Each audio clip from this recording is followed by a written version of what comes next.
අලංකාර කඳුවළල්ලකින් වටවෙච්ච බොහොම සුන්දර ප්‍රදේශයක් තමයි දේදුගල කියන්නේ. දේදුගල කියන්නේ සුද්දන්ගේ කාලේ වැවිලි ආර්ථිකය සඳහා දියුණු කරපු බොහොම සංවර්ධිත නගරයක් වෙලා තිබ්බ පැත්තක්.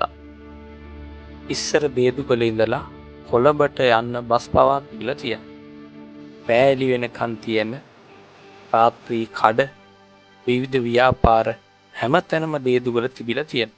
හැබැයි දැන් දේදුගල කියන්නේ හරියට මලවුන්ගේ නගරයක් වගේ. ඊටාම ශේෂ වෙච්ච ජනග්‍රහණයක් සිටින කුඩා වතු කර්මාන්තෙන් ජීවිතය ගැට ගසා ගන්න. ඒ වගේම නිරන්තරයෙන්ම වැසි ඇත හැදෙන නුවරඑළිය දේශගුණයේ වගේ නුවරඑළිය පරිසරයේ වගේ බොහෝම ලස්සන පරිසරයක් තියෙන ප්‍රදේශය. ජලය කියන්නේ ජීවිතේම තමයි. ජීවිතේ පවත්වාගෙන යන්න ජලය නැතුව බෑ. ජීවිතේ රකින්න ජලයම දේදුගල මිනිස්සුන්ගේ ජීවිතය බිල්ලට ගත්තා. දේදුගල නගරය පහු කරලා තවත් ටිකක් ඉස්සරහට යනකොට පළවෙනියට හම්බෙන ගම තමයි ගඟවැරළිය. ගඟවැරළිය ගමේ පන්සල ඉස්සරහා තියෙන බෑවුනේ පවුල් 5ක් ජීවත් වුණා. බොහෝම සතුටින් සාමදානේ සිංහල දෙමළ ආගමික වශයෙන් බෞද්ධ කතෝලික හින්දු මේ හැමෝම මෙතන ජීවත් වුණා. කවුරුත් නොහිතන වෙලාවක පාන්දර 6ට විතර හදිසියෙම කන්ද නායකයා දැන් එතන ගෙවල් තිබ්බා කියලා තනින් තන අහුවෙන ගෘහභාණ්ඩ කීපයක් හැරුණාම එකම එක පස් කන්දක් විතරයි දකින්න තියෙන්නේ. පවුල් 5ක 12 දෙනෙක් එකම තැන මිහිදන් වුණා.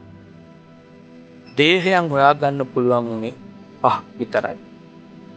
තව දේහයන් 7ක් නැවත ගොඩ ගන්න එක අවශ්‍ය නෑ කියලා තීරණය කළා.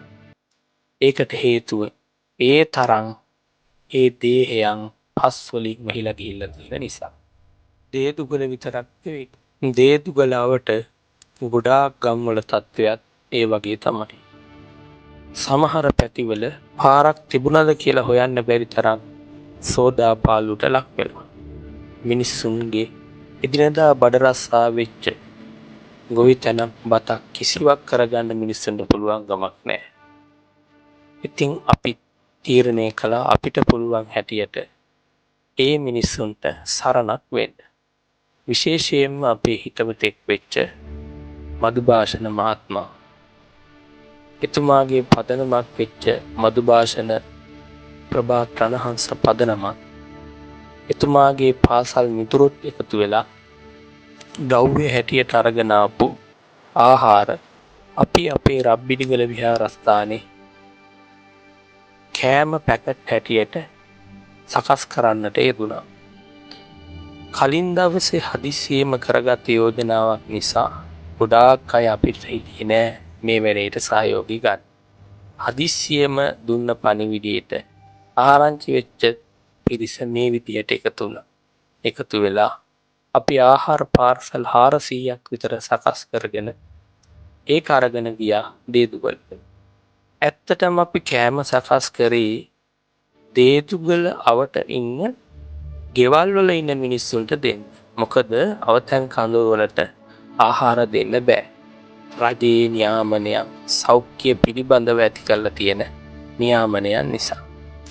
ඒ නිසා අපිට උවමනා වුණේ දේදුගල අවට ගෙවල් වල තාමත් ජීවත් වෙන එදිනෙදා රැකියාව අහිමි වෙලා තමන්ගේ වතුවල වැඩ කරගන්න බැරි වෙච්ච මිනිස්සුන්ට සරණක් වෙන්න. ඒත් මගට යනකොට අපිට දැනගන්න ලැබුණා එදා දේදුගල මහවිද්‍යාලයේ ඉන්න පවුල් 100ක විතර 300-400ක පිරිසට එදා ආහාරය හදිස්සියෙම නැති වෙලා කියලා. ඒ නිසා අපි ඒ ආහාර පාර්සල් ටික දේදුගල විද්‍යාලයට ලබා දුන්නා. ඒ විතරක් නෙවෙයි ගංගවැරළි අවට ඉන්න ගොඩාක් අයට අපි මේ විදිහට ආහාර පරිත්‍යාග කරන්න යෙදුණා. ඇත්තට මේ මිනිස්සු අසරණ අය නෙවෙයි. සෝබා දහමේ ඇතිවෙච්ච මේ කැළඹීම නිසා හදිසි ආපදාවට ලක් වෙච්ච අපේම සහෝදර සහෝදරියෝ. ඉතින් ඒ අයගේ ජන ජීවිතේ නැවත නැගිට්ටවන් කැප වෙන එක, අප වෙන එක, ඒ අයට උදව් කරන එක මං හිතනවා අපි සමාජයක් හැටියට එකවන්ම එකමුතුව කළ යුතු කාරණාවක් කියලා. ඉතින් එවැනි සමාජ සත්කාරය සහිත අත්වල් බැඳගත්ත ප්‍රාණහංස පදනමටත් හේනේකම විද්‍යාලයේ ඒ තරුණ පිරිසටත් ඒ වගේම රබ්බිනිකල ගම්වාසීන්ටත් පුණ්‍යානුමෝදනාත්මක ස්තුතිය පළ කරන ගමන් පිනිහඬ වෙනවා. තෙරුවන් සරණයි.